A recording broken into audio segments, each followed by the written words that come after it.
Hai teman-teman, saya mahasiswa Universitas Kristen Indonesia Maluku, Fakultas Teologi Program Studi Pendidikan Agama Kristen. Di video kali ini saya akan membahas mengenai pengertian, fungsi dan tujuan, hakikat, serta isi dari PAK. Namun sebelum saya membahas materi tersebut, izinkanlah saya untuk memperkenalkan diri saya. Perkenalkan, nama saya Sirun Kisya Natani Maronaya dengan NPM 1218621320020. Saya membuat video ini dengan tujuan untuk memenuhi tugas mata kuliah pembimbing PAK. Pendidikan agama Kristen atau disingkat dengan PAK. Biasanya orang beranggapan bahwa belajar tentang pendidikan agama Kristen maka kita belajar tentang kekristenan. Memang tidak salah.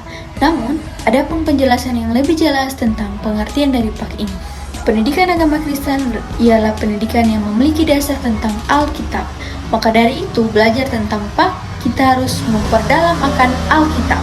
Alkitab merupakan satu-satunya sumber pengetahuan mengenai rancangan keselamatan. Bukan hanya itu, Alkitab juga menggambarkan tentang terang dalam wujud iman yang dapat membawa kita untuk lebih dalam mempelajari akan pendidikan agama Kristen.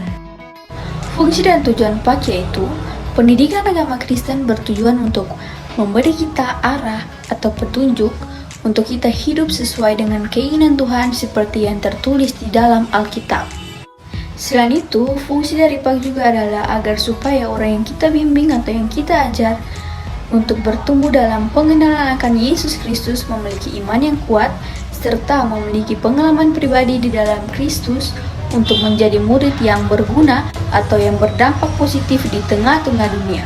Seperti yang telah tertulis pada materi di atas mengenai hasil lokakarya strategi PAK di Indonesia tahun 1999, maka dengan demikian bahwa setiap orang yang terlibat dalam proses pembelajaran pendidikan agama Kristen memiliki kewajiban untuk mewujudkan tanda-tanda kerajaan Allah dalam kehidupan pribadi maupun sebagai kehidupan berkelompok masyarakat yang majemuk. Seperti yang telah dijelaskan mengenai pengertian, fungsi dan tujuan serta hakikat dari PAK, maka dapat disimpulkan bahwa isi dari PAK ini mempelajari mengenai yang pertama rancangan keselamatan, yang kedua mengenai Alkitab, dan yang ketiga mengenai gereja. Objek-objek PAK yang pertama yaitu mengenal Allah. Manusia harus mengenal Allah dan perlu diperdamaikan dengan Allah. Yang kedua, PAK berusaha untuk mempertemukan pelajarnya dengan juru selamat dunia yaitu Yesus Kristus.